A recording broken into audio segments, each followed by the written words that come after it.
Ça fait plus d'un an que je suis poursuivi pour un coup dont tout le monde sait qu'il n'a jamais existé. La plainte émane du directeur de la sécurité du MEDEF. On est bien d'accord, c'est pas un vigile, c'est pas un employé, c'est un cadre du MEDEF.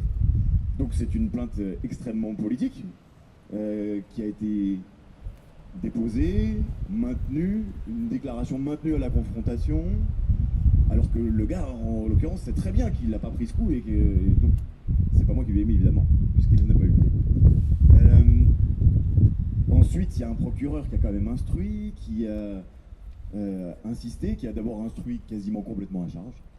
Et on a fini par obtenir en décembre dernier, au moment de l'audience, qui est un complément d'instruction de manière à ce que la moindre des choses, mes témoins soient entendus, qu'on demande des vidéosurveillance du MEDEF pour démontrer qu'il n'y avait jamais eu de coup. Et alors le MEDEF a oublié de fournir les bandes de vidéosurveillance, ou plus exactement, il n'avait pas de caméra qui filmait dans le bon angle, ou plus exactement, il y avait des caméras mais les bandes ont été effacées. Enfin, les versions divergent à chaque fois qui donnent une réponse à la police, mais en tout cas, les bandes de vidéosurveillance ne sont pas fournies par le MEDEF. Pourtant, il se trouve que on a eu l'occasion d'autres gens ont l'occasion de retourner dans le MEDEF depuis, de prendre des photos, et il y a plein de caméras partout qui filment exactement l'endroit où ça s'est passé. Bon, ça ne doit pas être de chance, on ne sait pas pourquoi, mais on n'a pas les images. Par contre, heureusement, certains d'entre nous ont filmé la scène. Donc on a non seulement plus d'une dizaine de témoignages de gens qui disent que je n'ai pas porté de coup, on a aussi des images qui montrent bien l'ambiance à ce moment-là, et qui montrent que l'agressivité, elle était totalement du côté de ce cadre du MEDEF, et certainement pas de la nôtre.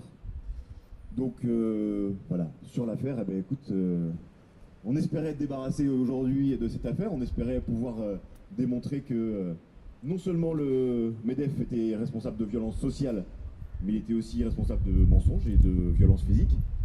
Il va falloir reporter cette démonstration, mais on peut en parler d'ici là.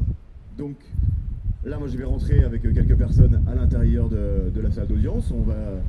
Le juge va fixer la nouvelle date d'audience, et puis on va faire un point probablement vers 9h30, 10h ici.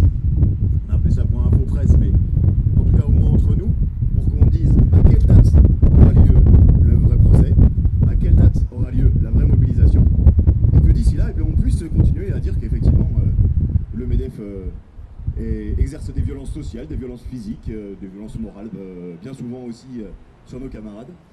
Voilà. Que vous dire de plus, sinon que aujourd'hui c'était une date un petit peu sympa, il y avait comme un petit échauffement. Parce que quand même, ce qui compte, la vraie mobilisation, c'est celle qui commence demain. Celle qui commence demain, qui va probablement durer des semaines, des mois, à moins qu'on gagne très vite. Mais si on ne gagne pas tout de suite, il va falloir qu'elle dure des semaines, des mois, qu'elle soit nombreuse et forte, parce qu'il va bien falloir faire reculer le gouvernement sur l'ensemble de ses projets, l'ensemble de ses attaques, que ce soit les attaques contre le code du travail, les attaques contre les gens qui subsistent avec des emplois aidés, les attaques contre le chômage, contre les régimes de retraite, bref, toutes ces attaques qui nous concernent en ce moment. Et puis, une autre chose, je pense qu'on en reparlera aussi à la sortie, mais aujourd'hui, on est là parce que c'est un procès symbolique, le MEDEF contre un militant, voilà, membre de Joli Môme, avec, dans la lutte des intermittents, avec Nuit debout, etc., opposant la loi travail. Mais on a été des centaines et même des milliers à être poursuivis par la justice, poursuivis ou réprimés par la police, poursuivis et réprimés par le patronat directement dans certaines entreprises. Et il faut bien qu'on pense que aujourd'hui, ok, c'est un petit truc symbolique, mais il y a énormément de monde qui fait face à toute forme de répression en ce moment.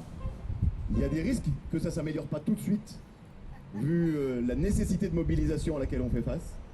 Donc il va falloir qu'on soit nombreux à soutenir tous les camarades. On pense à ceux qui passent la semaine prochaine ici, parce qu'on les accuse d'avoir brûlé une voiture de police, alors que visiblement il n'y a rien dans le dossier.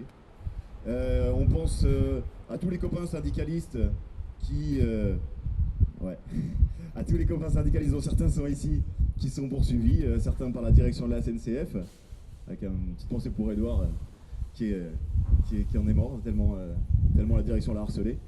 On pense à tous les copains qui ont été condamnés, qui sont en prison, alors qu'ils ont juste exercé leur droit de dire non, cette société ne nous convient pas, cette société on va la changer.